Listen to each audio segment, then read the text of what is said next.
геометри оптик гэсэн үндсэн агуулгын хүрээнд за би 2 удаагийн лекц за тэгээд жишээ бодлогуудыг харуулна, таниулъя. За эхний лекц маань ерөнхийдөө бол гэрлийн цацаг за тэгээд хавтгай тойл, гэрлийн ойлт, гэрлийн хуурал гэсэн сэдвүүдийг хамарсан ийм лекц. За тэгээд түүнтэй холбоотой хэдэн жишээ бодлого бодно. За хоёр дахь лекцээрээ бид нэр линз за тэгээд линзтэй холбоотой жишээ бодлогууд ингээд ерөнхийдөө бол боловсролын үнэлгээний төвөөс гаргасан физикийн хичээлийн блюпринтийн геометри оптик гэсэн үндсэн агуулгыг бас үзэж болох юм аа.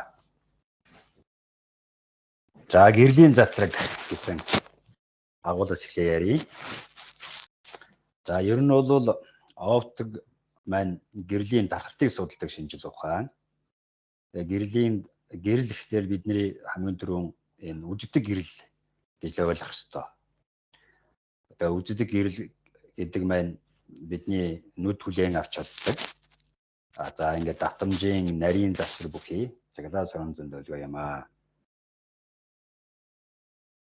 Үжигдэг гэрлийн долгионы урт ойролцоогоор 380 нанометраас 760 нанометр завсарт оршино.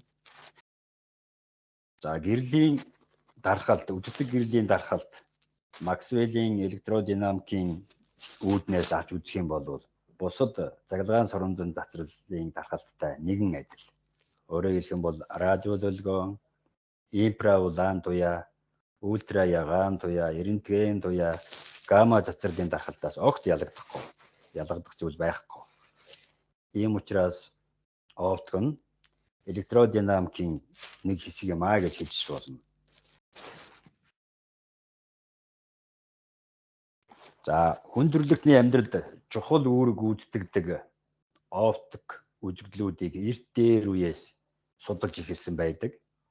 Оптикийн үндсэн хуулиудыг электродинамикийг бүтээхээс өмнө цахилгаан соромжон долгионыг нээхээс өмнө тогтоосон.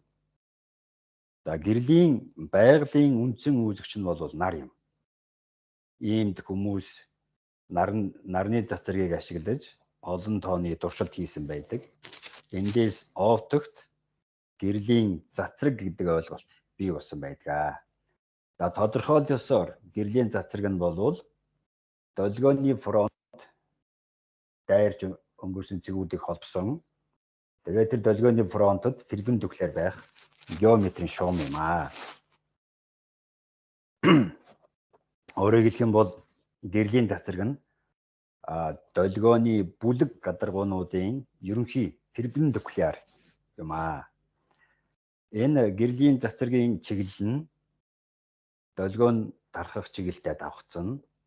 За ингээд цацрагийн чиглэлийн дагуу огторгуун нэг цэгөөс нөгөө цэгт долгионы энерги зөөгдөнө. Долгион дарахын хэрээр долгионы процесс явагдаж байгаа муж. За тэгээд тэр долгион процессор хөндөгдөөгүй байгаа муж буюу огторгуун гисийн хоорондох хил зааг шилжинэ. Энэ хил буюу заагийг долгионы фронт гэж нэрлэдэг. Иймд долгионы фронт нь хугацааны тухайн агшинд хэлбэлзлийн процесс хурж очсон огторгуун одоо бүх цэгийн олонлог юм аа гэж үзэж болно. За хэрвээ долгионы гадаргуу маань бөмбөлөг байх юм бол бөмбөлөг долгион за долгионы гадаргуугийн зурган дээр тасархай цэнхэр шугамар үзүүлсэн байна. За харин радиусын дагуу чиглэсэн чиглэлтэй ногоон ардал мэр бол долгионы гадаргууд перпендикуляр чиглэж байх гэрлийн цацрагууд дэвтэрсэн үзүүлсэн байна. Өөрөөр энэ дээр бол бөмбөлөг долгион хэрхэн дарахтыг харуулсан байна. За хэрвээ долгионы гадаргуу буюу энэ параллел хавтгаануудыг харуулсан байна. Энэ хэрвээ долгионы гадаргуу манд хавтгай гадаргуу байх юм бол хавтгай долгион гэж нэрлэнэ. Долгионы гадаргуу буюу за энэ параллел хавтгаануудыг цэнхэр шугамаар үзүүлсэн байна те. Эцэг шугамаар чиглэлтэй энэ ногоон хэрчмээр долгионы гадаргуунуудад перпендикуляр байх гэрлийн цацруудыг харууллаа энд. За ингээ харах дээр гэрлийн цацраг бас л яаж вэ? Хавтгай долгионы тохиолдолд шулуун шугамаар түшигдэж байна. За геометри оптик болох дээр гэрлийн цацрагуудын дархалтыг судална. Геометри оптик маань үндсэн 4 хуульд тулгуурлана. За нэгдүгээр хууль нь бол гэрлийн цацрагууд үл хамаарах тухай хууль. За хоёрд нь болохоор гэрэл шулуунаар тархах хууль. Гуравд нь гэрлийн ойлтын хууль. Дөрөвд нь болох дээр гэрлийн хугарлын хууль. За энэ дөрвөн хуулийг бол бид нар өнөөдөр авч үзнэ. За энэ геометри оптикийн хуулиуд маань долгион оптикийн тулгуур хуулиудаас мөрдөн гардаг. Гэрлийн долгионы урт одоо бидний авч үзэж байгаа физик үзэгдэлд, физик процесс дэх тэр биеийн хэмжээнээс, объектийн хэмжээнээс олон дахин бага байх юм бол энэ геометри оптикийн хуулиуд маань маш сайн биелдэг. Нэг ёсондоо долгионы урт тэгрүү тэмүүлж байх үеийн долгион оптикийн хязгаарын тохиолдлыг бол геометри оптик маа гэж бас үздэг. За гэрлийн цацрагууд үл хамаарах тухай хууль. Тэгэхээр гэрлийн цацрагууд маань хоорондоо огтлцохдоо бие биедээ ямар ч нөлөө үзүүлэхгүй. Гэрлийн цацраг болгон орон зайг одоо огторгууг бусад гэрлийн цацраг байхгүй байгаа юм шиг гэрэлтүүлнэ. Бус гэрлийн цацрагууд бол нөлөөлөхгүй нэ шүү дээ. За энэ хоёр энгийн хуулийг эхлээд хэдүүлээ ярилцчихна. За тэгээ дараа нь нөгөө ойлтын хууль, хугарлын хууль энтрээ бол нэлээд дэлгэрэнгүй авч үзнэ. За хоёр дахь хууль бол гэрэл шулуунаар тархах хууль.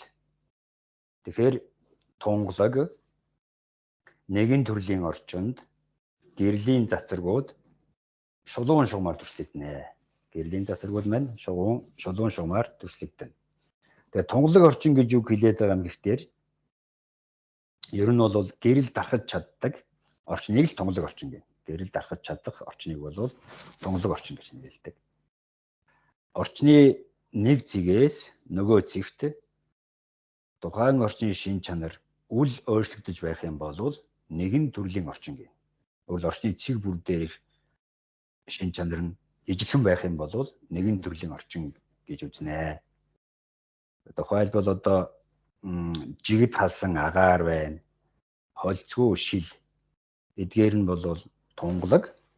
Тэгээд яг оптикийн хувьд нэгэн төрлийн орчны тодорхой жишээ болж чаднаа. За энэ хууль маань бол ямар нэгэн нэмэлт тодруулах шаардлагагүй. Их энгийн тун ойлгомжтой хууль.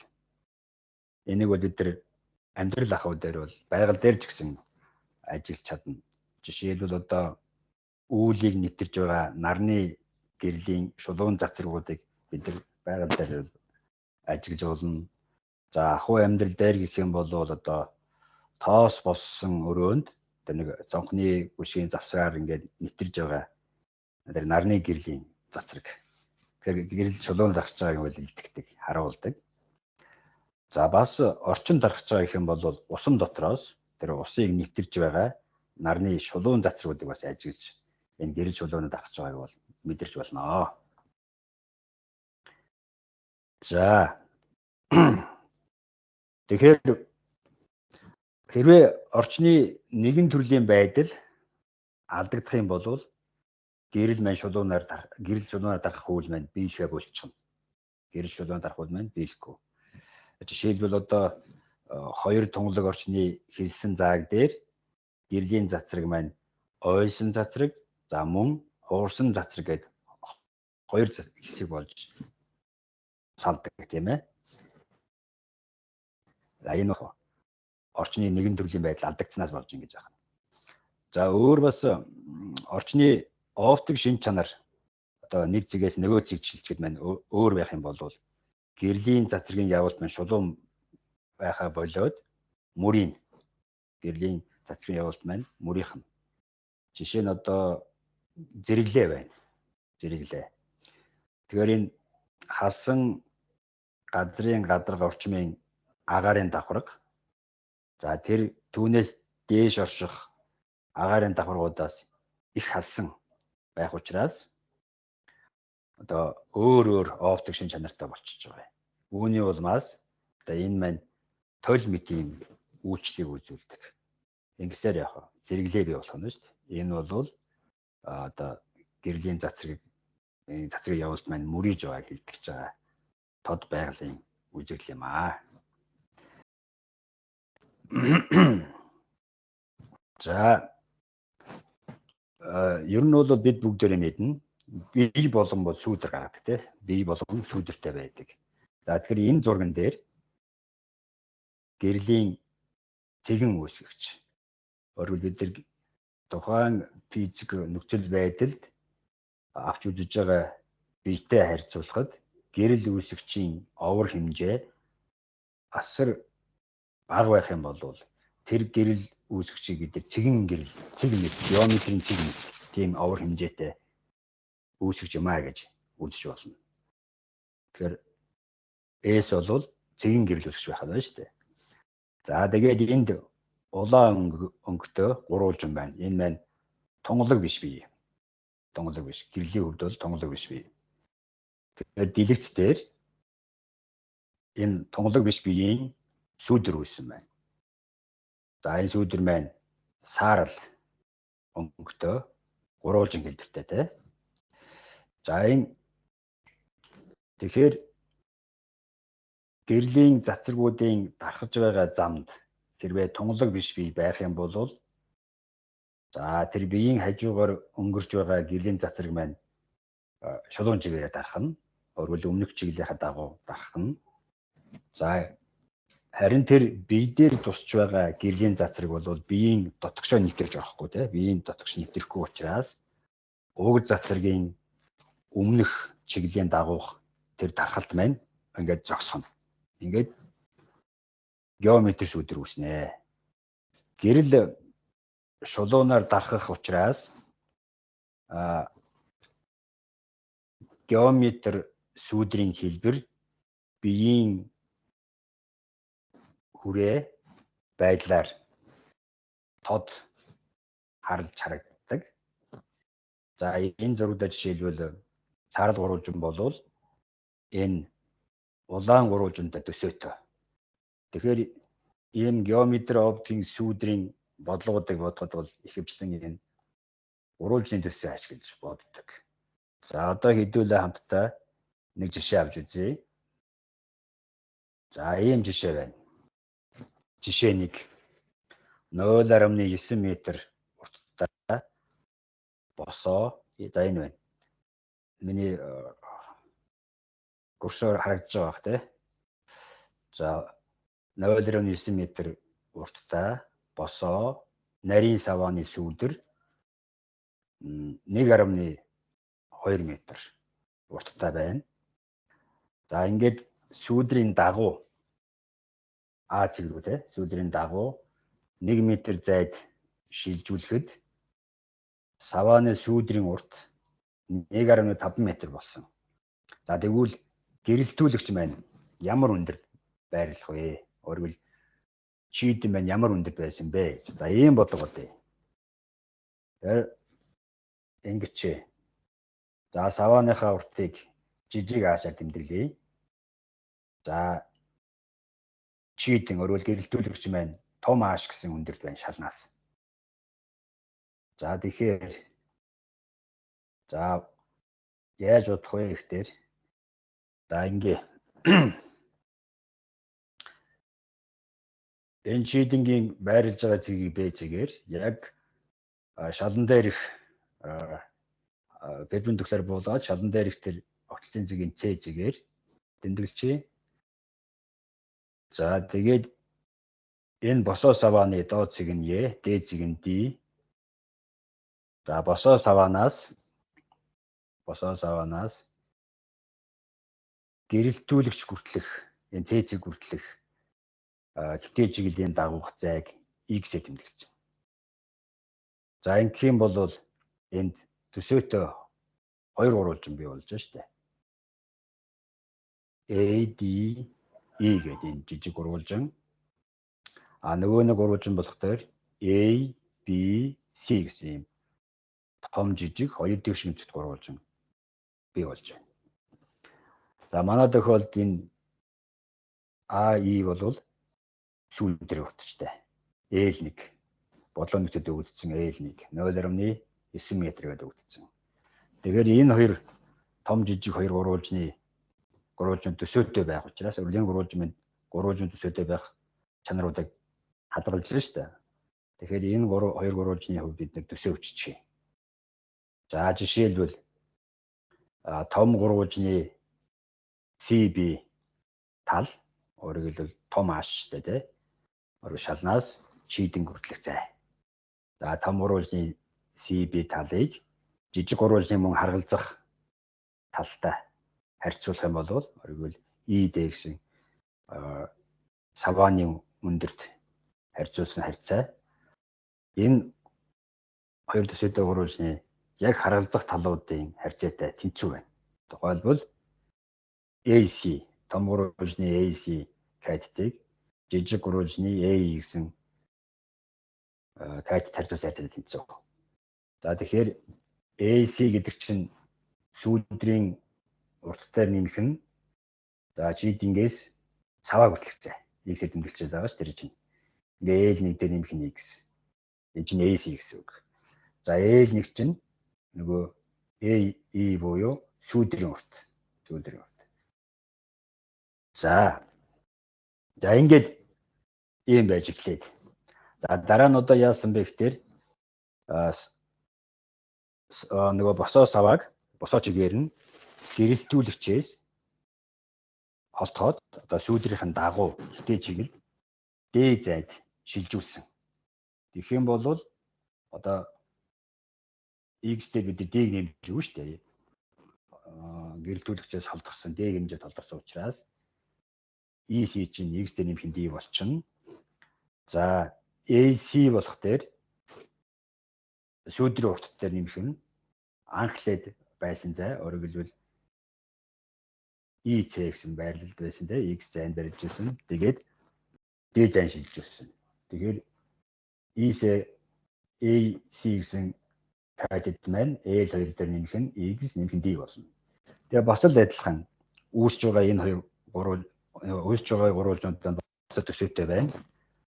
Өөрөөр хэлбэл гурвалжууд төсөө хадгалсан чигээрээ байх учраас бид нар өмнөхийн адил гурвалжуудын төсөөтэй байх чанарыг ашиглаад дахиад төсөө өччих. Төсөөний чанарыг ашиглаад харьцаа өччих чинь. За ингээ мөн адилхан шүү дээ. CB-г ED-д харьцуулсан харьцаа, AC-г AE-д харьцуулсан харьцаа тэнцүү буюу том ааш гэрэлтүүлэгч хүртэлх зайг савааны өндөр харьцуулсан харьцаа нь за хэвтэй чиглэлийн дагуух L2 нэмэх нь X нэмэх нь D хуваах нь L2 тэнцүү байна. За ингээд хоёр тохиолдолд гурвалжны төсөө ашиглаад харьцаа өччих. За тэгээ саяын тэр хоёр харьцааныхаа одоо 1-2 дахь илэрхийллийн энэ зүүн талууд нь том ааш их хуваах нь жижиг ааш гэсэн энэ харьцаанууд нь ойл ижлэн хэмжтгүүнүүд. Тийм учраас зүүн тал нь ижлэх учраас баруун тал нь бас ижлэн байна гэдэг тэнцүүлж хооронд нь. Өөрөөр зүүн тал нь ижлэн байх учраас баруун талууд нь бас ижлэн байна гэдэг хооронд нь тэнцүүлээд за энэ дээрээс ижил хуваартай болгоод L2-ийн төгчөн L1-ийн дээр өгчөн тийм ээ. Тэгээд үржих юм бол энэ илэрхийл гараад ирнэ. За энэ илэрхийлээс нөгөө X зайг олчихно. X зайг олчээ. Анх гэрэлтүүлэгчээс саваа хүртэлх хэвтэй чиглэлийн дагуух зайг олчих юм. X. За тэгэхээр энэ тэнцвэрийн зүүн талд байгаа L1 L2 үржүүр баруун талд байгаа L1 L2 үржүүр хооронд дуурайчих юм шүү дээ. Тэгээд энэ L1X-ийг тэнцвэн нэг нөгөөл гараад ирэхдээ астенттай болчихно. Тэгээ хаалнаас X-ийг гаргаад тэгээ одоо X олчихно. Тэгээ чинь баруун талд нь L1-ийг үлдсэн байгаа. Тэгээ L1-тэй L9-өөс L1-ийг хаваагач. Асаад хуваагаад болчихно. Тэгээ тоо утгаа орлуулна. 1.2 м. Тэгээд 1 м. Бүгдөө өгдсөн байгаа тий. Ялгуур нь 0.3 м. За тэгэхээр физикийн бодлого бодоход бас энэ нэгжүүдээс анхаарах хэрэгтэй. Ер нь бол олон улсын нэгжийн системд бол шийдсэн байх юм бол бодлогын тоон хариу зүг гардаг. Тэгээ бодлого бодоод явцдаа бол бас шалдагж явахдаа нэгжийн тооцоог хийвүүлэх зүгээр. Эхнээсээ бас системд бүх юм шилжүүлээд бүх өгдсөн өгдлүүдийг систем шилжүүлээд ингээд тооцоогоо сурчих юм бол зөв бодож байгаа тохиолдолд бас нэгжийн тооцоог шаардлагагүй болчтой. За ингээд дээр метрийн квадрат, доор метр ингээд урагдаад 2 метрийн хооронд урагдаад ингээд 4 м. Зай юм чинь уртын нэгжтэй байх хэрэгтэй ингээд 4 м зайд байжээ.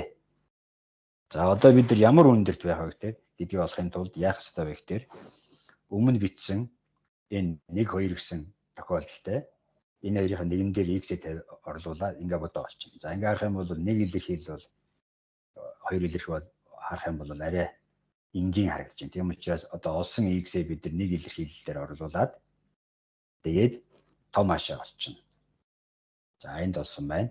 Нэг илэрхийлэлд x нь 4 м болохыг орлуулж тавиад за энэ 1.2 м-тэй 4 м нэмээд 1.2 м-тэй хаваагаад өгтөр.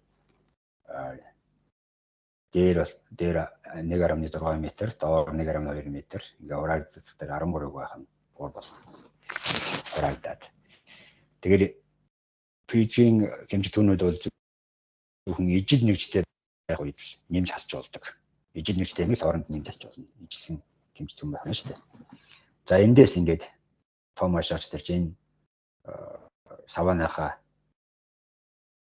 өндрөөр 3.13 өвдөд өгч шүү дээ. Ингээд тоо утгыг орлуулах юм бол 3.6 м өндөрт байрлаж байжээ. За ингээд тоон хариу гарсан. Тэгээ тоон хариу 100 гарсан тохиолдолд физикийн бодлого бодогдсон тооцоо. За гэрлийн ойлт. За гэрлийн цацраг хоёр орчны хэллэг зааг дээр тусахад энэ гэрлийн ойлт ажиллагдана. Гэрлийн цацрагийн дарахх чиглэл өөрчлөгдөж эхний орчин руу буцаж дарахна. За тэгэхээр энэ зураг дээр тусч байгаа АО гэсэн цацраг, ойлсон ОБ гэсэн цацраг. За тэгээ ойлгогч КЛ гэсэн гадаргуу. За энэ гадаргуу дээр их тусгалын ОЦ-ийг татсан ОЦ гэсэн перпендикуляр. За энийг эдгээрийг төсөж үзүүлсэн байна. Тэгэхээр энэ А О С үнцгийг бол тусгалын үнцэг гэж нэрлэдэг. За тусгалын үнцгийг бол энэ ойлгогч гадаргуу татсан перпендикуляраас тоолно. Ойлсон цацраг. За тэр ойлгогч гадаргуу татсан перпендикуляр хоёрын хоорондох одоо манай БОЦ гэсэн энэ үнцгийг бол ойлтын үнцэг гэж нэрлэдэг. За ингээд ойлтын хууль. За тусаж байгаа цацраг энэ байна. ОА, ойлсон цацраг ОБ. За ойлгогч гадаргуудах тусгалын цэг татсан ОЦ. Энэ гур бол нэг хавтгай дээр оршино. Нэг хавтгай дээр оршино. За ойлсон үнцэг, өөрөөр хэлбэл үнцэг БОЦ ойлтын үнцэг тусгалын үнцэгтэй тэнцүү байна. Өөрөөр хэлбэл сая миний хэлсэн үнцэг АОЦ үнцэгтэй тэнцүү байна. За гэрлийн өргөн багцын ойлт. За ойлгогч гадаргуугийн шин чанараас хамаарна. Тэгш биш гадаргуу дээр ойсны дараа энэ цацрагуудын параллел байх чанар алдагдана. За жишээ нь одоо энэ зурган дээр ийм долгиосон гадаргуу байна гэдэг. За энэ долгиосон гадаргууд дээр параллел цацрагууд туслаа. Тэгээд ойлтыг нь харж байна. Тэгэхээр ойсон цацрагууд бол янз бүрийн чиглэлд дарахж байна тийм ээ. За энэ гадаргуугийн тэгш биш байдлын хэмжээ гэрлийн долгионы уртаас их байх юм бол тэр гадаргууг тэгш биш гадаргуу гэж нэрлэнэ. Тэгш биш гадаргуу. Тэгэхээр ийм учраас одоо энэ зураг дээр тэгш биш байдлын хэмжээ одоо үздэг гэрлийн долгионы уртын хэмжээнээс хэдэн ирэмбээр олон дахин их байна. Их байх нь харагдаж байна. Үзэгдэх гэрлийн долгионы урттай жишгүүч, дүүцүүц ийм микро хэмжээний тэгш биш байдалтай гадаргууг болвол мат гадаргуу гэж нэрлэдэг.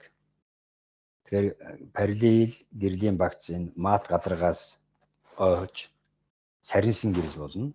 Өөрөөр хэлэх юм бол ийм гэрлийн цацрагууд бол боломжит бүх чиглэлд тархана. Мат гадаргуугаас ойж байгаа сарнсан гэрлүүд бол боломжит бүх чиглэлд тархана. Ийм учраас мат гадаргуугаас ойхыг сарнсан за эсвэл диффузийн ойлт гэж нэрлэдэг. Тэгэхээр ийм диффузийн ойлтын үед бид нэр одоо тэр тухайн гадаргууг тийм гадаргуутай биеийг бол хаанаас харж чадна. Хаанаас ч тэгэхээр яг бол сарнсан диффузийн цацрагууд бүх чиглэлд байх учраас бид нар аль хаанч байдаг гэхээр ийм гадаргуутай биеийг бол харах нь ба штэ. За тэгэхээр бид биеийг хаанаас харж чаддаг юм учиртай байх нь нэ. За гадаргуугийн тэгш биш байдлын хэмжээ гэрлийн долгионы уртаас бага байх юм бол за ийм гадаргууг толин гадаргуу гэж нэрлэдэг. Толин гадаргуу. Толин гадаргуугаас ойсон цацрагууд параллел байх чанараа хадгална. Ойсон цацрагууд параллелээр дарахна шүү дээ. Тэгээд одоо энэ зурган дээр шил үзүүлсэн байна. Тэгэхээр ус, шил, за өнгөлсөн металлын тэр гүлэр гадаргууг бид нэр ойролцоогоор толин гадаргуу юм аа гэж үзэж болно. Толин гадаргуугаас ойхыг бол толин ойлт гэж нэрлэдэг. Толин гадаргуугаас ойхыг толин ойлт гэж нэрлэдэг. Толин ойлтын чухал тухайн тохиолдол нь бол хавтгай толин дэх ойлт юм аа. За тэгэхээр хавтгай тол бол гэрлийг толин ойлгодог ийм хавтгай хэсэг юм аа. Хавтгай хэсэг. Хавтгай төлөг нь мэдээж бид нар өргөнөөр хэрэгэлдэг тийм ээ. За энэ зурган дээр за энэ гэрлийн цэгэн ээс үүсгчээс янз бүрийн чиглэлд цацрагууд дарахнаа гэж үзье. За тэгээ хавтгай толин дээр нэг ойрхон тусч байгаа энэ хоёр цацрагийг авч үзье. Энэ хоёр цацрагийг. За ойсон цацрагууд энэ ойсон цацрагууд толны хавтгайтай харьцангуйгаар энэ ээс цэгтэй тэгш шимтэй байрлах ээс иш цэгээс гарч байгаа юм шиг дарахна. За тэгээ энэ сарниж байгаа ойсон цацрагууд бидний нүдэнд тусах дээр тарих энэ сарнижсан багцыг толноос чааш энэ S штрих цэгт огтлцог хүртэл ингээд автоматар үргэлжлүүлээд зурчдаг бидний тарих. Тэгээ бид нар яад ингэхээр энэ S штрих цэгээс энэ ойсон цацрагууд гарч байгаа юм шиг санагдана бидэнд. Тэгээ бид тэнд яах нь вэ? Энэ S штрих цэгийг хардаг. За энэ цэгийг болвол S үүсгчийн дүрс гэж байна. Дүрс. Мэдээж энэ бол бод байдал дээр толны цаана юу ч хэрэлдэхгүй. Тэнд ямар ч энергийн төвлөрөл байхгүй. Ямар ч энерги төвлөрөхгүй. Энэ бол хуурмаг зүйл. За бидний ухамсараас үүссэн харааны тойрогдол юм аа гэж, хараа зүүн тойрогдол юм аа гэж хэлж болно. Иймд энэ S штрих цэгийг S үүсгэгчийн хуурмаг дүрс гэж нэрлэнэ. Хуурмаг дүрс. За S штрих цэгд энэ саяхан авч үзэж байгаа хоёр гэрлийн цацраг огтлцохгүй. Харин яг нь бидний ухамсар дотор л яг нь ухамсартаа бид нэр төсөөлсөн толиндох цаад үргэлжлэл юм а гэж ойлгож байна. За. S-штрих дүрс толны хэмжээнээс хамаарахгүй. Тэр толны дээр үүсгэж байрлаж байна уу гэдгээс хамаарахгүй, байрлахгүй байна уу гэдгээс ч хамаарахгүй. Зөвхөн толноос ойсон цацрагууд нүдэнд л тусч байх нь чухал. Тэгээд нүд маань яг энэ үүсгэгчийн дүрсийг бий болгоод үүсгэж байна. За тэгэхээр S-штрих дүрс толны хэмжээс хамаарахгүй. За толны дээр байна уу, дээр биш байна уу гэдгээс хамаарахгүй нэ шүү дээ. За үүсгэгчийн байрлал толны хэмжээнээс энэ харах мууч хамаарна. Үүсгэгчийн дүрс харагдах огторгон мужийг бол харах муж гэж нэрлэдэг. За энэ зурган дээр энэ S-штрих дүрсийн харах мужийг байгуулад за энд таарал дэвсгэртэй байдлаар дүрсэж харууллаа. Тэгэхээр энэ KL гэсэн толны K ирэмгээр за мөн L ирэмгээр харах мужийг бол тодорхойлж илэрхийлэх нэ.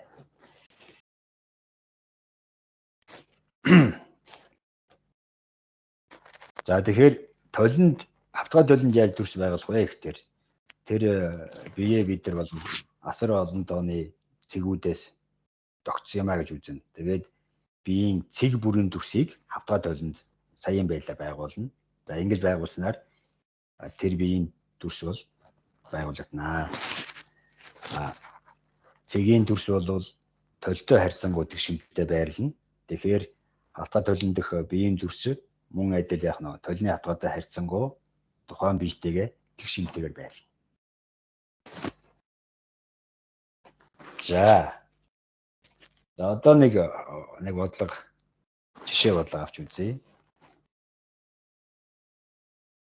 За ингээд хөшгөний нүхээр нэвтэрж байгаа нарны цацраг, багц цацраг ширээний давцанда 48 градус өнцөг үүсгээд тусна. За тэгвэл хавтгай тойл ашиглаад нарны цацрагийн чиглэлийг хэвтэй чиглийн дагуу болгохын тулд тэр хавтгай тойлоо хэрхэн байрлуулах вэ? За энд би зургуулыг үзүүлье. За энд болохоор толин дээр тусч байгаа гэрлийн цацраг. За тэгээд толиноос ойж байгаа гэрлийн цацраг хоёрыг төрсөн үзүүллээ. Толны байрлалыг болох дээр энэ толны хавтгай энэ тод хараа зурсан байна те. Толны хавтгай ширээний хавтгайрын хоорондох энэ үнцэг шүү дээ. Энэ үнцгээр P үнцгээр илэрхийлж гаргуул зүгээ те тодорхой. За энэ үнцгээр л тодорхойлъё. За зургаас. За альфа бол тусгалын үнцэг, гамма бол ойлтын үнцэг шүү дээ. Тэгэхээр одоо миний курсорын дагуу ингээ хараарай. Тэгэхээр гамма дээр альфаг нэмээд ахаад энэ 48 градус нэмчих юм бол ингээ дэлгэмэл үнцэг болчиход байгаа биз. Өөрөөр хэлбэл ойсон цацргийн гүрдлэх ингээд яах вэ? 180 градус болчихж байгаа үстэй. Гамма дээр нэмэх нь альфа ахаад ширээний давцантай үүсгэх нарны цацргийн тусгалын үнцэг 48 градус нэмээд төрчих юм бол 180 градус болно. За тэгээд сая ойлтын хууль ясаар бол тусгалын үнцэгтэй ойлтын үнцэг маань тэнцүү байна.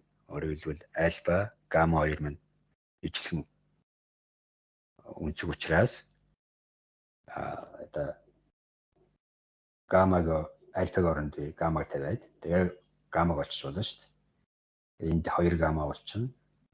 Тэгээд 48 градус чинь тэнцвэр нэмнэгөөл гараад хасагдчихна. Тэгээд 2 гаммаг 2 туваад өгчтэй 66 градус гарч. За мөн түүнчлэн. За ингээд нэг усандаа бид нар ойлтох үнцэг олчлоо шүү дээ. За мөн түншлэн зургаас бас харагдаж байна.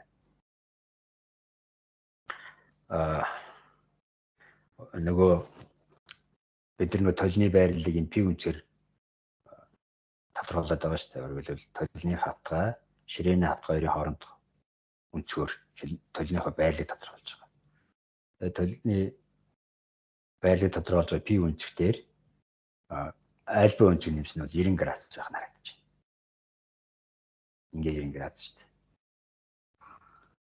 За ингээд бид нэр нөгөө пи үнцэг олох юм бол 90-ээс усах нь альба гэдэг чинь гамма шүү дээ. Тэгээ 90-ээс нь гамма болно.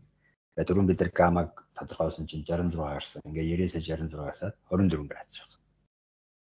Тэгэхээр 24 градусаар л толио байрлуулах юм бол давцантай, ширээн давцантай 48 градусын цүзгэж болж байгааг нарны цацрагыг бид нэр хэвтэй чиглэлийн дагуу чиглүүлж болох нэ. За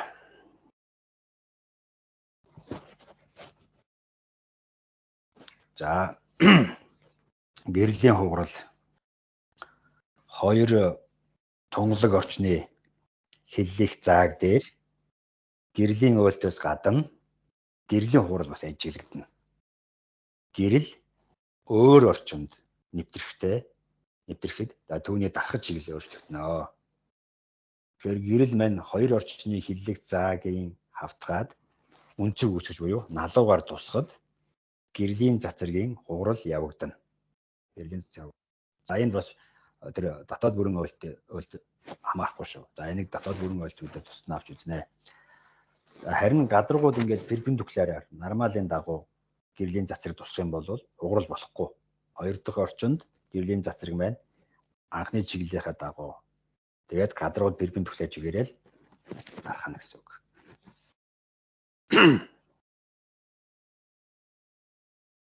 За тэгэхээр ингээ нэгдүгээр орчин нь агаар байх тохиолдлыг авч үзье. Яг тэр ийм тохиолдол илбэг амьдрал болон одоо ер нь бол их тохиолддог.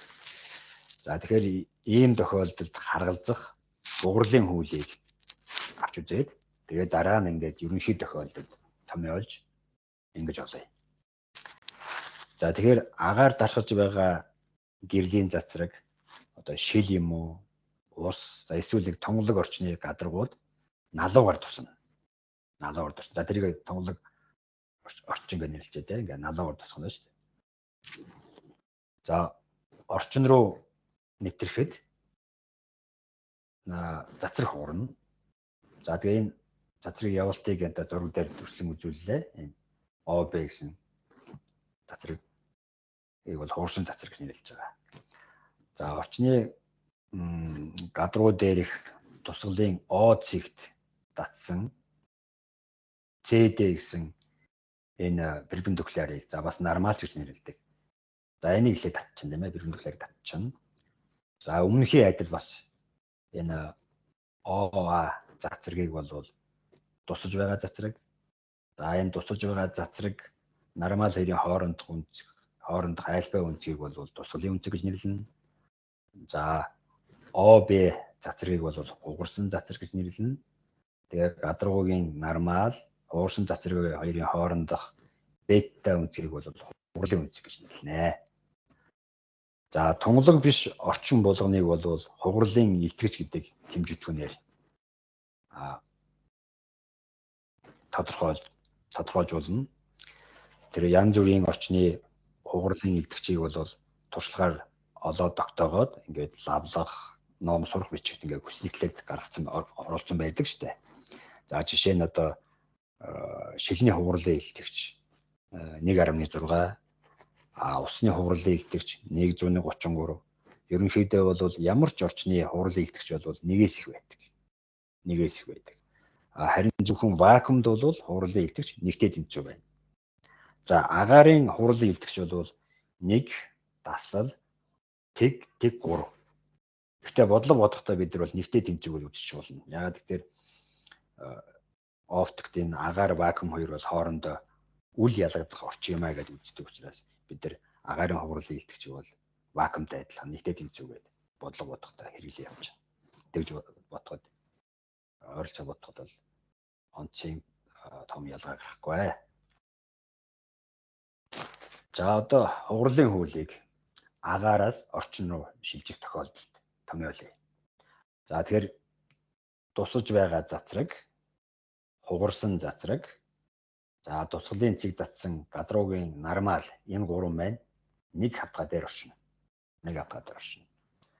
За тусгалын үнцгийн синусыг хугарлын үнцгийн синус харьцуулсан харьцаа орчны хугарлын илтгэжтэй тэнцвэр байна. Орчны хугарлын илтгэж. Бид нар чинь ус авч үзээд байгаа тийм ээ. Тэгэхээр яг нэг усны хугарлын илтгэжтэй тэнцвэр байна. Агаараас орчин руу гэрэл шилжих бодол ярьж байгаа шүү дээ. За тэгээд 4B гэсэн ямар ч орчны хугарлын илтгэж бол нэгээс их байдаг. Тэгэхээр чи энэ n1-ээс их юм чинь синус альфагийн утга синус бетагийн утгаас их байна. Тэгэхээр эндээс харах юм бол альфа нь бетагаас их болох нь шүү дээ. Ингээд нэг ёсондоо болвол хугарлын үнцэг тусгалын үнцгээс энэ хугарлын үнцэг маань тусгалын альфа үнцгээс бага байна.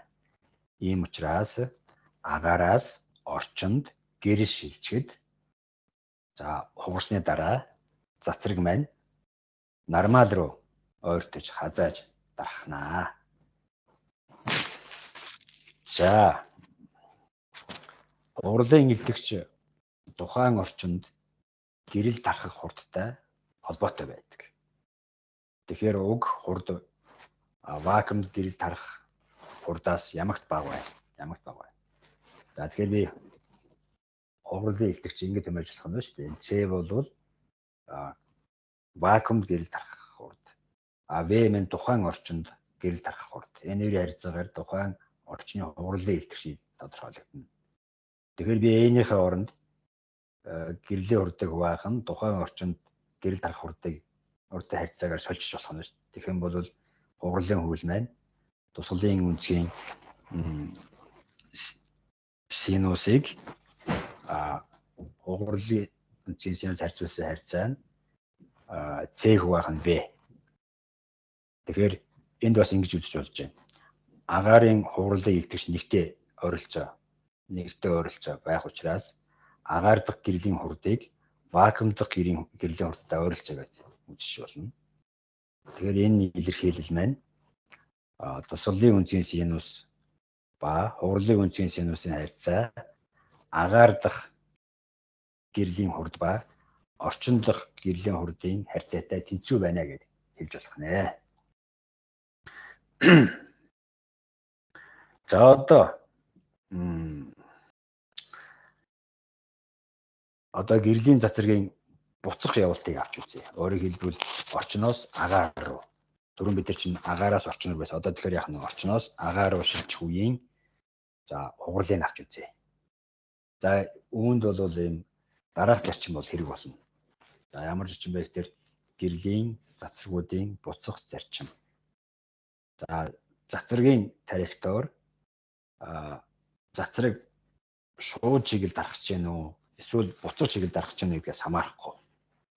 За буцах чиглэл дарахж байгаа гэрлийн цацраг шууд чиглэл туулсан замтай тэнцвэр замыг туулна.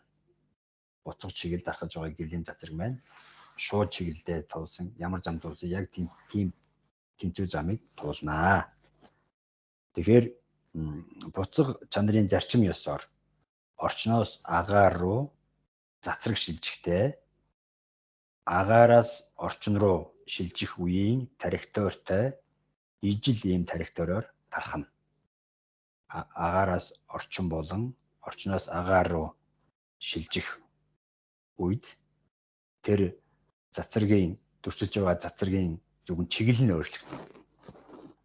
За одоо шинэ энэ завж за энэ тэр энэ геометри зурагтад өөрчлөлт гарахгүй.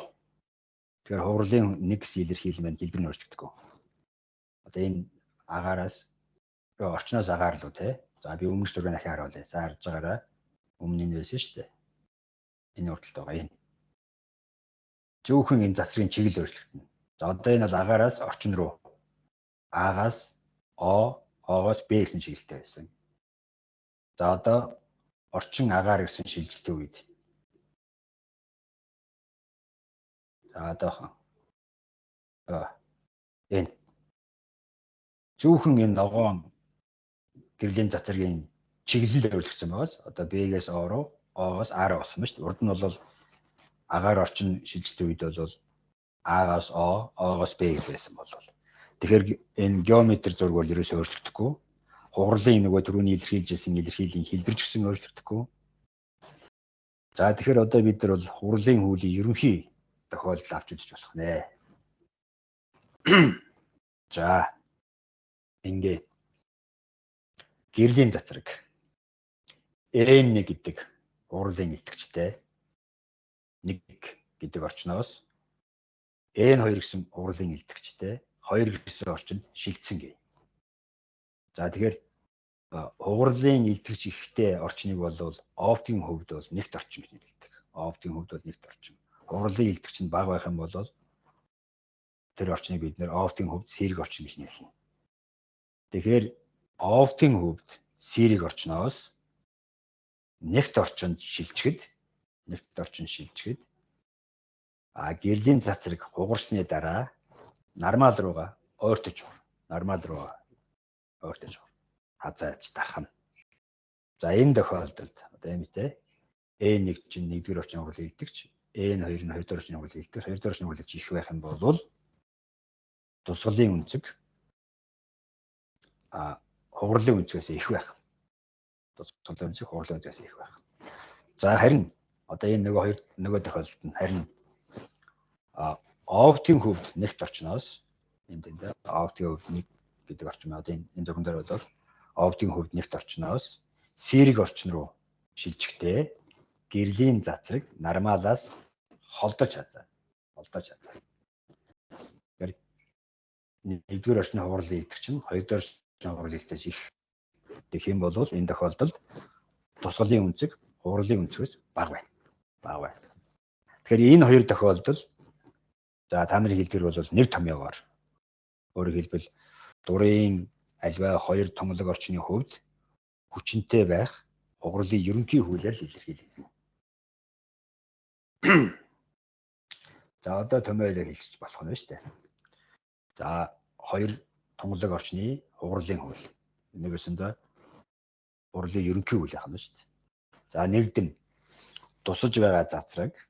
За тэгээ хугарсан цацраг орчнуудын хэлж байгаа заагдах тусгалын цэг татсан нормал ур болвол нэг хавтгай дээр оршин. Тусгалын үнцгийн синус хугарлын үнцгийн синусын харьцаа 2-р орчны хугарлын илтгэж болон 1-р орчны хугарлын илтгэжийн харьцаатай тэнцүү байна. За одоо өмнө бид нар нэг гаргасан шүү дээ. Нэг агаар орчин гэсэн шилжилт авч үзчихсэн. За тэр агаар орчин гэсэн шилжилтийн хувьд томьёосон хугарлын хууль маань энэ саяын бидний томьёосон энэ хугарлын хуулийн тухайн тохиолдол болгон харагдана. Тэгэхээр энд бид жишээлбэл N1-ийн оронд бол 1 тавьчихсан шүү дээ. Одоо бид агаар ярьжсэн тийм. 1 тавьчихна. N2 нь N явах нь шүү дээ. Тэгэх юм бол өмнө нөгөө хугарлын хууль гараад ирж байна гэсэн үг. За 1-р орчны за 1-р болон 2-р орчны хугарлын илтгэж болох дээр вакуум дах гэрлийн хурд болон тухайн орчин дах гэрлийн хурдны харьцаагаар харгалзан одоо жишээл 1-р орчны хугарлын илтгэж бол C хувахан B1 орой вакуумд гэрэл дарах хурдыг тухайн орчинд гэрэл дарах харьцуулсан харьцаагаар хугарлын тодорхойлогдно. 2-р орчны мөн адил. Тэгэхээр энийг бид нар энэ 6 гэсэн илэрхийлэл дээр орлуулчих юм бол юу болж ийнэ гэхээр синус альфа синус бет харьцаа бол 1-р орчинд гэрэл дарах хурдыг 2-р орчинд гэрэл дарах хурдтай харьцуулсандаа тэнцүү байна гэж хэлж болно. За ингээд тусгалын үнцгийн синус болон хугарлын үнцгийн синусын харьцаа 1-р орчин дахь гэрлийн хурд ба 2-р орчин дахь гэрлийн хурдны харьцаа тэнцүү байна гэдэг. За одоо нэг жишээ аваад.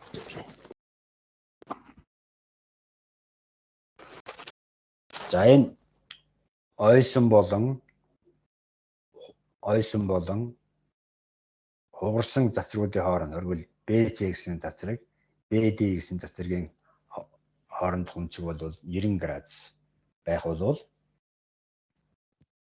гэрлийн цацрагийн тусгалын өнцөг болоо. Нэгдүгээр орчинтой харьцангуй хоёрдугаар орчны хурлын илтгэж нь язгуур дээр 3-таа тэнцүү байна гэж. За ийм жишээ авч үзье.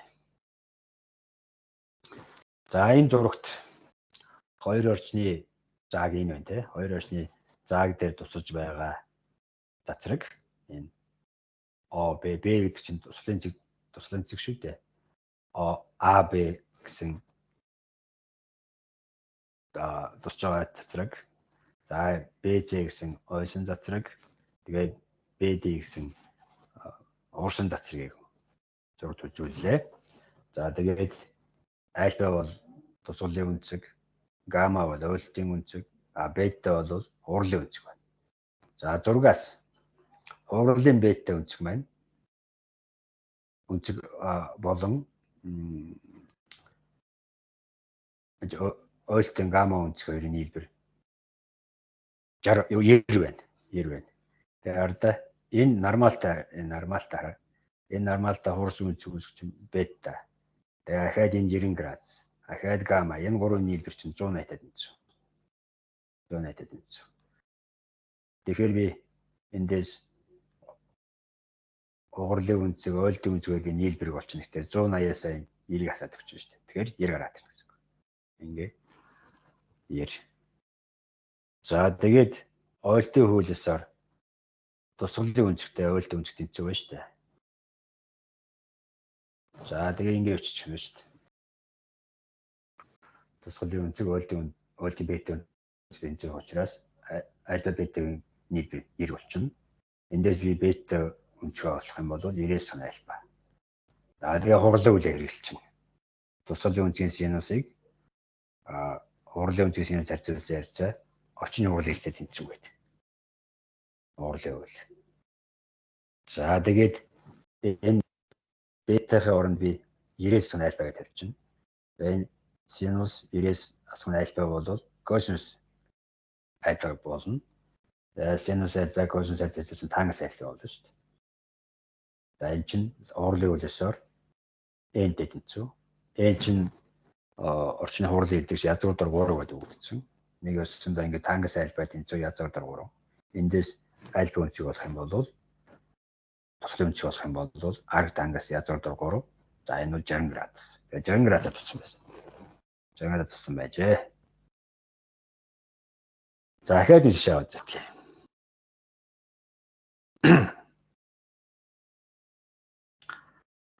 За агаараас шилний гадаргуу дээр 60 градус өнцгөр тусаж байгаа гэрлийн цацраг 30 градус өнцгөр хугарнаа. Шилэнд гэрэл тархах хурдыг олоо гэж. За ийм бодлого байна. За хугарлын хуулийг ашиглаж байна. Тэгэхээр агаартай харьцангуй шилний хугарлын илтгэгчийг олъё те. За тэгэхээр яг хугарлын хуулиасаар тусгалын өнцгийг тусгалын өнцгийн синус хугарлын өнцгийн синус харьцуулсан харьцаа n-тэй тэнцүү гэдэг. За тэгээ утгуудад тавьсан бол язгуур дор 3 гарч. Энд чинь нөгөө талаас нэгдүгээр орчинд харьцан хоёрдугаар орчны хугарлын илтгэж гэсэн үг шүү дээ. Энэ маань язгуур дор 3-таа тэнцүү бол таарж байна гэсэн үг. За агарын абсолют хугарлын илтгэж чинь 1-тэй тэнцүү байна. Тэгэхээр чи шилний абсолют хугарлын илтгэж язгуур дор 3-таа тэнцүү болж байна. За ингээд тодорхойлсоор шилэнд гэрэл тарах хурд чинь вакуум гэрэл тарах хурдыг хугарлын илтгэж харьцуулснаа тэнцүү. За вакуум гэрэл тарах хурд бол 3.18 зэрэгт метр/секунд. Тэгээд хугарлын илтгэж язгуур дор 3 даваад тэгэхээр 1.70 3.18 метр/секунд гэсэн. Тэгээд шилэнд гэрэл тарах хурд бол ийм байх нэ. За бүрэн баталж байна. За гэрлийн цацрагууд офтын хөвд нэгт орчноос энэ зурган дээр байна те. Нэгт орчноос за сэрэг орчинд шилжих үед бүрэн дотоод ойлт гэх нэг сонирхолтой үйл ажилладаг. За тэр ингийн бүрэн ойлгомжтой байх үднээс энэ тохиолдолд үзээ тийм ээ. Уснаас агаар л юу те. За тэгэхээр ингээ усан сан байна. Усан сан. За тэрний ёроолд цэгэн гэрэл үүсгэж байна. Тэгээ цэгэн гэрэл үүсгэжээс бүх жилийг гэрэл авах шүү дээ. За энэ дагч байгаа цацруудаас зарим нэгэн цацрыг нэгтгэж авч үзье. Жишээлбэл энэ SO1 гэдэг цацрыг. За ингээд SO1 цацрыг усны гадаргуудаар баг өнцөд туссан. За бид тэр сүнжиг татсан нормал татчих шүү дээ. Эндээ үс сүнжиг баг гэж үзье.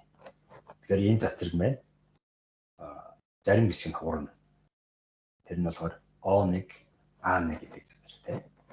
За зарим хэсэг нь буцаж ус руу ойно. Тэр нь болохоор O1, B1.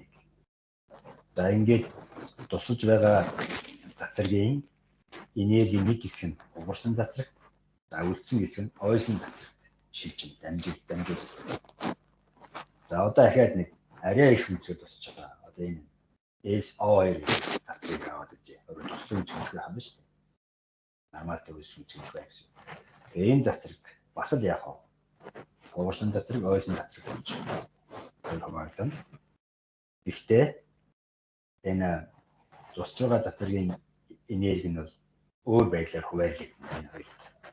Жишээлбэл уурсан O2, A2 гэдэг цацраг бидний өмнө үзсэн тэр O1, A1 цацрагаас бүдэг O2, A2 цацраг маань O1, A1 цацрагаас бүдэг. Өөрөөр хэлбэл энергийн баг хэсгийг авна. Харин ойсон O2, B2 гэсэн цацраг маань энэ O1, B1 гэсэн цацрагаас бод орвол энергийн ихэнх хэсгийг авна. За ингээд харах тараараа тусгалын үнцэг их болох тусам тусгалын үнцэг болохын хэрээр тэр тусч байгаа цацрагийн энергийн ихээхэн хэсэг нь ойсон гэрэл багаахан хэсэг нь уушин цацрагт дамжиж байгаа юм зүйлтэй ажиллана. Ингээд уушин цацраг улам бүдэг болсоор тодорхой нэг агшинд яг алга болно.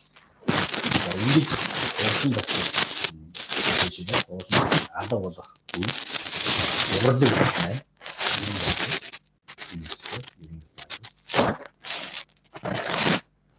Тусгалын үнц нь одоо айлтгал. За тэгээ энэ үе одоо цацраг энэ цацрагын дагуу тусалж байгаа SO цацрагийн энерги өгөөрэй. OB гэсэн цацраг. За ингээд цаашид тусгалын үнцгийг хийх шээ. За энэ үгтэй энэ цаашид тусгалын үнцгийг хийхэд олон баг.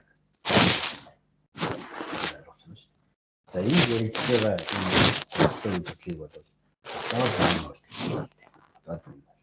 тэгэхээр ус маань тусгалын тодорхой альфа 0 гэсэн үг. За эсвэл альфа 0-оос их үнцээр туссан цацрыг бол хадагш нэгсэн агаар руу гарахгүй ийм хангаж байгаа бүх цацрыг ус руу нөөлөх. Энэ альфа 0 үнцгийг бол бүрэн уусан хязгаарын үнц гэж үздэг. Энийг урлаг үлээс олж байна. Урлаг үлээс нүг альфа үнцийг олъё. За синус альфа 0 энэ тусгалын үнц шүү дээ альфа 0. За урлаг үнц чинь 90 градус болсон тийм. Тэгээ синус хэд чинь нэгтэй хэлсэн. Тэгээ урлаг үлээс энэ тусгалын үнцийн синус урлаг үнцийн синус харьцуул зарцаа нэг их байх нэмтэй. Энэ хоёрдугаар орчин чинь агаар ба шүү. Энэ чинь болохоор басны урлаг. За ингээд ярьж байгаа нь синус альфа чинь нэг байх юм болчих. Энэ дээрээс альфа болчих юм арх синус нэг их баахан. Хурлыг хэрэгтэй. За уусны хасвал тийм. Уусныгаа тохиолдол гэх юм бол бид усны хурлыг гэж ярьж байгаа бол усныгаа тохиолдол уснаас агаарлаа тийм. Бүрэн ойлтын хязгаар үнцг бол 48.8 градус байна. За ингээ болчих болно. Дотоод бүрэн ойлтын гэдгийг гэрийн нөхцөл байдал ajиж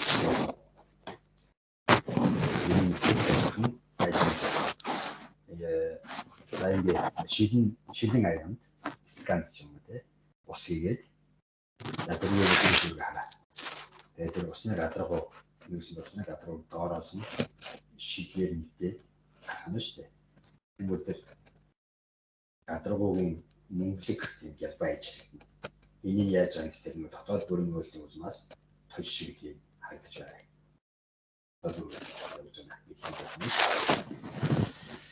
За бүрэн дотоод үйлдлийн нэг чухал техник хэлээ бол шилэн овдог тий. Шилэн овдог. Тэр овдгийн шилэн кабель нэг өсөндөө гэрэл дамжуулагч. Цахилгаан дамжуулагчтай хэлмэл болох юм шиг гэрэл дамжуулагч. Тэр шилэн кабель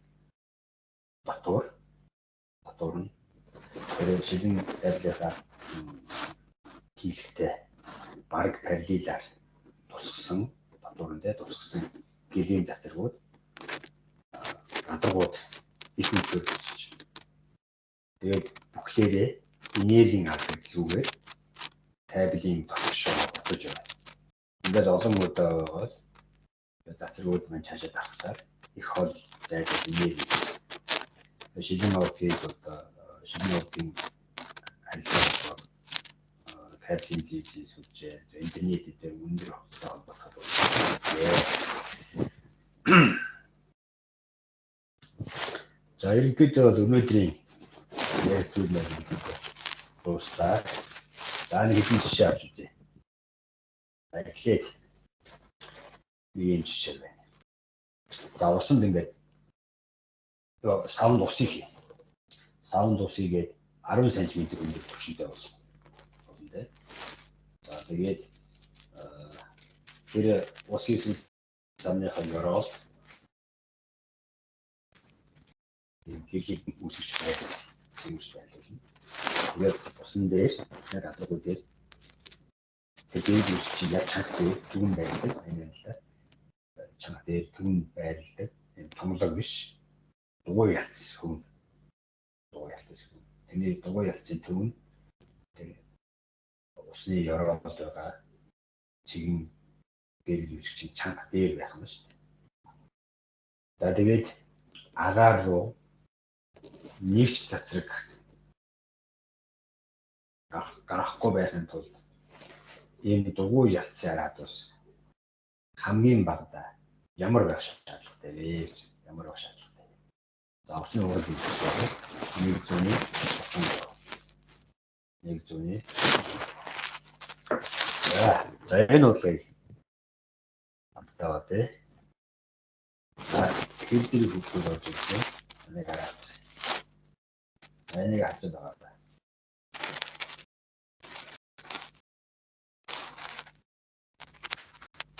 За.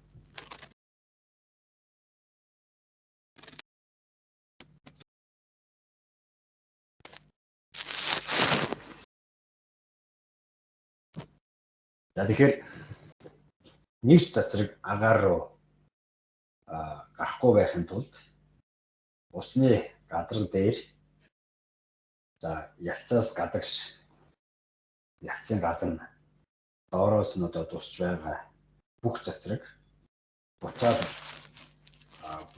буцаж бүрэн ойж авах шаардлагатай. Бүрэн буцаж ойж авах шаардлагатай. Өөрөөр хэлэх юм бол бүрэн дотоод ойлтын үнцгээс их үнцгөр усны гадаргуу дээр тустай байх хэрэгтэй. Үнцгөр. Тэрнээс бага үнцгөр бол яг тэр нэг ятаж байгаа хэсэг нь тусч. Тэгэхээр ятсан үрээ хараач шүү дээ. За хамгийн хязгаарын тохиолдол гэх юм бол тэр үүсгчээс дугуй ялцсан нэрмэн дээр тусч байгаа цацраг бол захын цацраг байх юм шүү дээ. Хязгаарын цацраг гэсэн. Өөрөөр хэлэх юм бол энэ цацрагийн уг цацрагийн тусах өнцгөөс их өнцгөр тусвал бүрэн дотоод үйл болоод бүгд тусах юм бол энэ цацраг бүгд тусах байгаа чинь. Харин тэр өнцгөөс бага өнцгөр тусах юм бол нөгөө дугуй ялцсан өөрөө хаач. Ийм үйл хамгийн багадаа ийм зүйлсээр юм бол нэгч цацраг уснаас агаар руу гарахгүй. Энэ цацраг гэж байна шүү дээ. Жишээлбэл одоо энэ О цацраг гэж бодъё л дээ. О цацраг. За О цацраг бол яг энэ элемент дээр туслаа. Тэгэх юм бол энэ агаар ус хоёрын заагаар уурсан засрын шугай явчихна шүү дээ. Тэрнээс арай жоох их хэмжээ тусах юм бол татвшаа болоод байна. Тэрнээс арай бага хэмжээ тусах юм бол хэдийгээр дээшээ гарч чадах боловч нөгөө хямдаг биш. Уггүй яа. Тэр одоо яг тэр гадаад бүрэн ойлтын үжигдэл явагдаж эхэлдэг тэр айлтайг батхыг олж аваад тэгээд яг километрийн харьцаа өгвөл ашиглаад явж. За углыг үлээ гэдгийг биччихье. Одоо яг R-ийн дээр тусаад тэгээд энэ ус агаар хоёрын заагаар уурсан засрыг тарах нь шүү дээ. Энэ тохиолдол. Тэгэхээр чинь энэ хэд дээр нормал чинь. Тэгэх юм бол энэ нормалтай уурсан засрын үйл шүнж юм. 90 градус юм. За энэ хурлын үйл явчихжээ. Синус альфа, хуваахан синус бета. Бол хурлын үндэсний синус байх хэвээр. Хурлын үндэс чинь 90 градус. Тэгээд хоёрдугаар орчны хурлын итгэж чинь нэг агаар.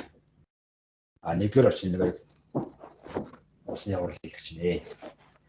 За энийг оруулах юм шүү дээ. Синус альфа, синус жир чинь нэгтэй тэнцүү. Ингээд синус альфа чинь нэг байх нь. За 6-аас одоо тэр яг ийм хурлын хөл биелүүлдэг альфа үнцээр тусч явах үе. Синус харьцаа явчихжээ. Тэгээд энэ оруулж О, А тэгээд дугуй ялцын төв. Тэгшин оруулжны хувьд синус үчи. Синус үчтэй эсрогшкайтыг гипноз тарьсан. Эсрогшкайт чинь дугуй ялцын арадаас болчихно шүү дээ. Дээр жижигээр хэлсэн тийм арадаас болчихно. За энэ О гипноз чинь урт нь болчихно. Гипноз тэгээд жижигээрийг О тавьцуулсан ялтаа синус хайпаад байсан. За бас яачих вэ? Бифор хэлчих. Бифорын теорем. Бифорын теорем гэсэн тэгшин зэт гурвуулжны катодын квадратуудын нийлбэр нь гипнозын квадратын нийлбэр зүг байдаг. Тэгвэл энэ R-ийн квадрат дээр ОА гэдэг нэг усны ус агаар хоёрын заагаас тэгэн гэрэл үз хүртэл зай А-шин квадрат гэсэн үг. Тэгээ язуур очих юм бол ОА гараад байна шүү дээ. Язуур аваад Бифорын теоремоос авч байгаа шүү. Тэгээд одоо ингэ хэлэх боллоо шүү дээ. Энэ бол угралын хөвөл бичэн за ингээд геометр цааш нь яаж явах вэ математик асуудал. За ингээд энэ хэлжүүлж энэ синус альфа чинь нэг хувааны дэд хэвчээ. Нөгөө талаас R-ийг хуваахан язуур дээр R квадрат юм байна H квадрат хэвчээ. Тэгээд ойлын квадрат хэвчээ байна шүү. Ойлын хэвчээ. Энэ язуур чиглэлч чинь тийм дэлхийд квадрат болж байна. Нэг хувааны квадрат болж байна. За энэ дээр ингээ хуваар өгөөд R-ийг болох гэдэг шүү. Тэгэхээр жижиг R-ийг агуулсан гишүүдийг тэнцвэн тэмдэгний танд ялгачих юм бол R квадрат тэнцүү, M квадратаас нэг хаалт дотор тэнцүү нөгөө усны квадратаас цэгэн гэрэл үүсч хүртэл зайн квадрат. Эндээс хоёр талаас нь язгуур аваад B болчихно. Тэгэх юм бол А шиг хуваахна язгуур дээр M квадрат гэсэн нэг. Тэгээд тав дахин болно. 10 см-тэй хаашаа. За энэ хурлын илтгэжийг тавиад нэгийг асаад язуур авчих юм бол 0.88 авчих жоох шүү. 0.88. Тэгээд 11.4 см байна шүү.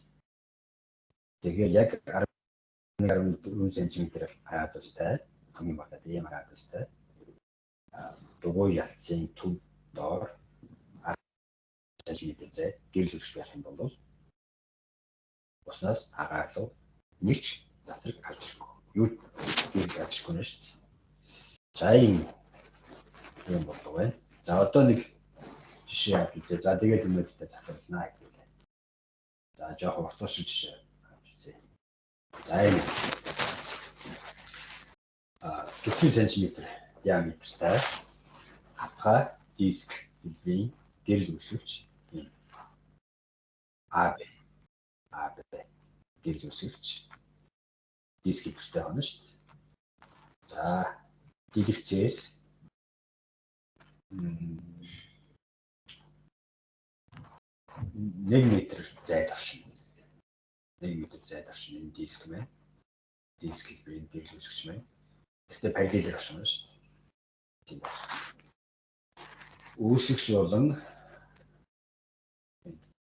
Үүсгэгч болон дэлгэцийн хоорондох зайн дундч дээр 30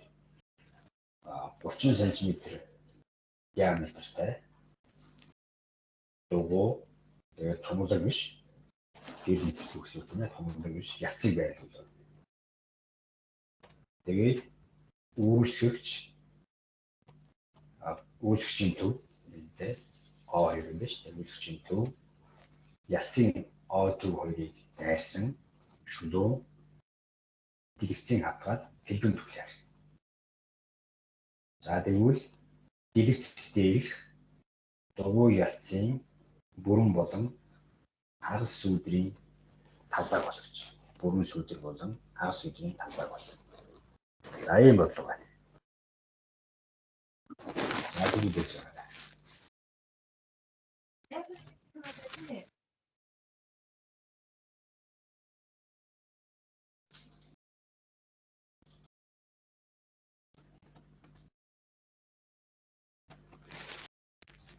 За.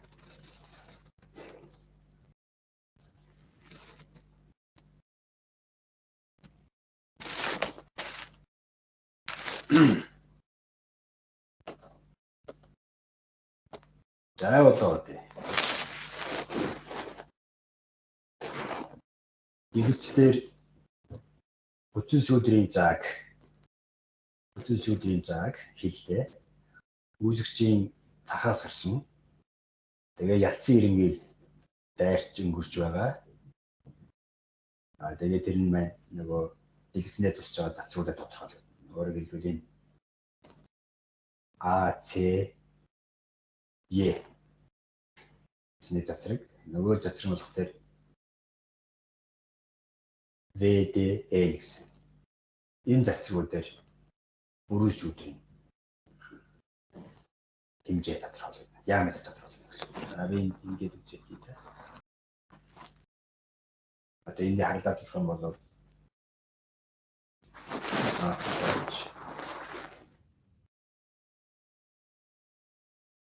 ингээд бүтэн сүүдэг өсгөнө шүү дээ. G гэсэн диаметртай. За нөгөө хагас юу болохоор чинь ийм диаметртэй, ийм том. K гэсэн градустай зайн дугуйш энэ цагирэг үү. Энэ улаан дугуй бол яг бүтэн сүүдрийн талбай гэсэн. За энэ бүтэн сүүдрийн зааг, хагас сүүдрийн заагаас энэ зинхэр нөгөө хагас сүүдрийн гадаад диаметр гэсэн үг тийм. Гадаад тойрог энэ бол яг л зинхрээс орчих уу.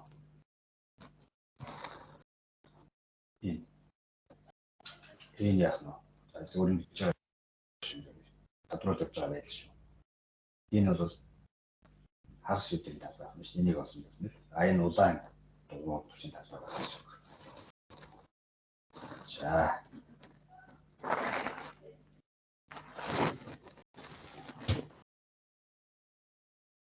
За бүрэн сүүдэр E гэсэн диаметртай дугуй турш байна. Түүн дээр үүсгэгчийн гадаргаас гарсан нэгж цацраг тусахгүй. E гэсэн диаметртай тэр дугуй талбай дээр үүсгэгчээс нэгж цацраг тусахгүй. Цацрагчийн өөр нэг гэсэн дээр энерги зөөж байгаа шүү дээ. Нэгж энерги. Тэнд ямар ч энерги байхгүй гэсэн. За бүрэн сүүдрийг тойроод гадаад KM гэсэн диаметртай дотоод E гэсэн диаметртай хагас сүүдрийн цагирэг байна. Хагас сүүдрийн цагирэг байна. За тэгээд түүний гадаад зааг энэ B, J, K гэсэн энэ цацрагаар за бас яг A, D, N гэсэн энэ цацрагаар тодорхойлогдно. Гадаад заа. Тэгэхээр Y гэсэн диаметр за мөн яг KM гэсэн диаметрыг олох.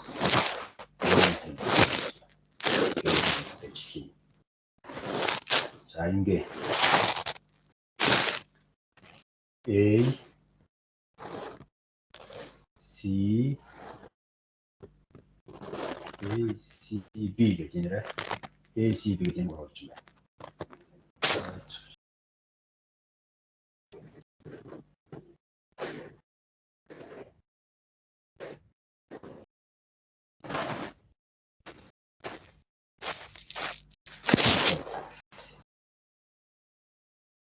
A, C, миний курсорыг хараарай. B гэсэн юм болж байна. C, K, E гэсэн болж. Энэ хоёр болж болов. Талууд нь байна. Талууд нь параллел, энэ талууд нь параллел. Энэ хоёр тал нь бас дэлгэц. Дэлгэц хоорондоо параллел гэсэн шүү дээ. Гурван төсөвтэй бас чанар бүгд байна. За гурван төсөв чинь. За ACB гурван AB талыг нөгөө гурван харилцах KE гэсэн тал харьцуулсан харьцааг бусад талуудын харилцах талуудын харьцаатай хэлж байна тийм. AC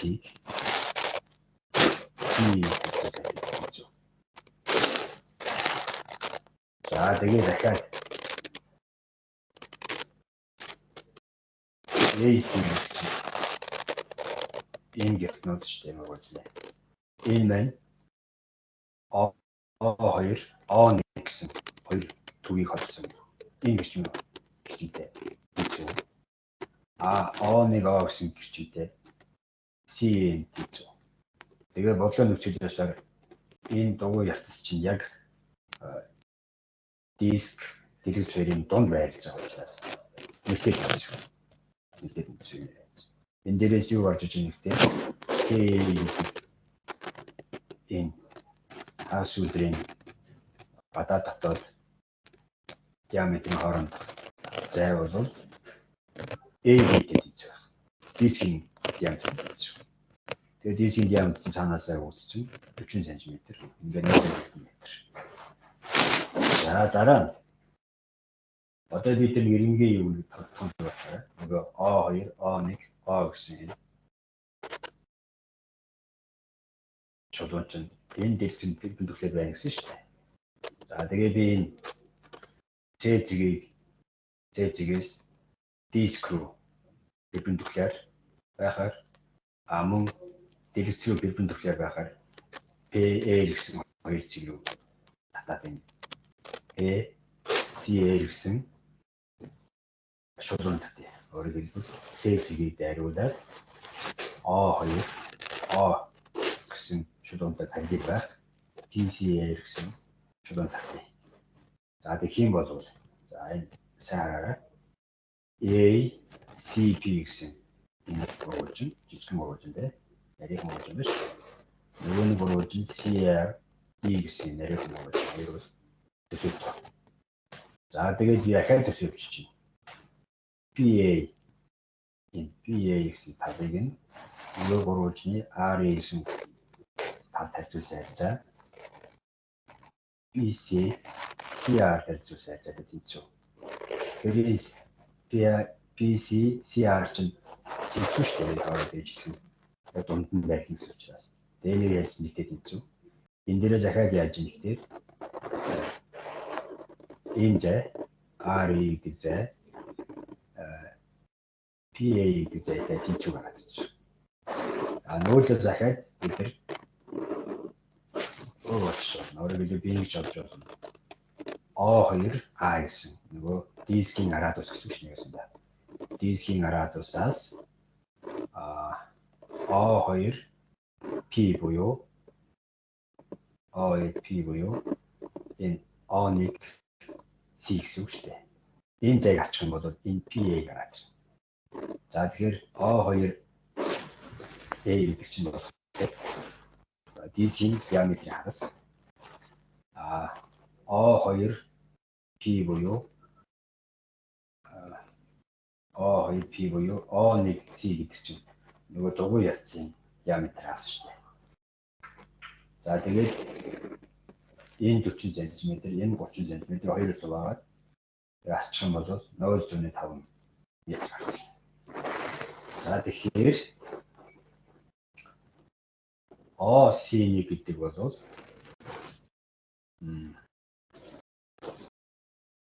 O2-тэй тэнцвэр. Ингээд 0.17 м байхыг харагдана. Энэ дээрээс OE гэдэг бол OR-ээс E-ийг хасна. 0.1 м болно. За одоо энэ бүгдийг нэгтэй бичиж болж байна. За ийм бүтэн сүүдрийн муж, бүтэн сүүдрээр ажиллаж байгаа муж бас харахгүй байна шүү дээ гэсэн. Бүтэн сүүдрээр ажиллаж байгаа муж нь 0.2 м диаметртай дугуй. За харин хагас сүүдрийн мужид болох дээр гадаа диаметр нь болохоор 2 ОК буюу 2 за ОК гэж чинь нөл зөрөнд байгаа юм тий. Энэ шүү дээ. Энэ зайнаас энэ хүртэлх зай шүү дээ. ОК 2 дахин авна гэсэн үг. Тэгэхээр энэ арадус ОК чинь хагас сүүдрийн арадус гэсэн үг байхгүй. Диаметр нэгтэй чинь 2 дахин авна гэсэн үг. Тэгээ яаж болж байгаа нэгтэр 2-ыг үржин хаалтан дотор O-гоос E хүртэлх зай дээр E-гээс H хүртэл. O-гоос E хүртэлх зай чинь бүтэн сүүдрийн арадус. Тэгээд E-гээс K хүртэл чинь хагас сүүдрийн нэг цагиргийн арадус гэсэн үг шүү дээ. Тэгээд тэр хоёрын нийлбэрийг 2 дахин авна гэсэн үг. Дараагийн степ байна. Яг тэгээд бид сая бодсон OE буюу бүтэн сүүдрийн арадус шүү дээ. Диаметр 0.2 м чинь 2 туваагаад 0.1. Тэгээд тэр EK гэдэг цагиргийн арадус гэж байна тийм. Дотоод гадаад арадусаас дотоод арадус гассан ялгаа гэсэн үг шүү дээ. 0.4 м. За ингээд 1 м. Яг гадаад диаметр 1 м. За одоо тооцоо хийгээд амарах юм. Тойргийн талбай бид томьёолж олчихсон шүү дээ. Одоо бүтэн сүүдрийн талбай OE гэсэн арадустай тойргийн талбай гэдэг чинь 314-ийг арадусын квадратаар үржин. Тэгэх юм бол дэг таслал 0.314 м квадрат байна. За нийт сүүдөр гэж юу гэж байгаа нөгөө гадна талын хагас сүүдрийн гадна диаметрийг болчихно. Диаметраар дугуйн талбайг болох юм. Тэр чинь ОК болчихно шүү дээ. ОК-ийн квадрат. Тэгээд дээр өгчих юм бол нийт сүүдрийн талбай. Тэнтрээс одоо бид нэр бүтэн сүүдрийн талбайг асчих юм бол хагас сүүдрийн талбай болно. Бүтэн сүүдрийн талбай бол энэ саяг одоо харсаа тий. Тэг таслал 785 м квадратаас энэ бүтэн сүүдрийн талбай асчих. Том дугуйн талбайгаас жижиг дугуйн талбайг асчих юм бол нөгөө хагас сүүдрийг цагир гэлбэн хагас сүүдрийн талбай асчих гэсэн. За ингэж болох нэ. Өнөөдрийн үед ингэж болъё. За дараагийн оролтон дээр бид линз ярина. За тэгээд бас нэг хэдэн жишээ бодлого үзэн. Тэгээд хугацаа цаг байх юм бол нүдний тухай ярьж байгаа тийм. Нүдний тухай ярих хэрэгтэй гэдэг үзүүлэлт. Нүд бол оптик системийн нэрийн доор, гарчин доор. Тэгээд бусад оптик системүүд галилеийн дүрм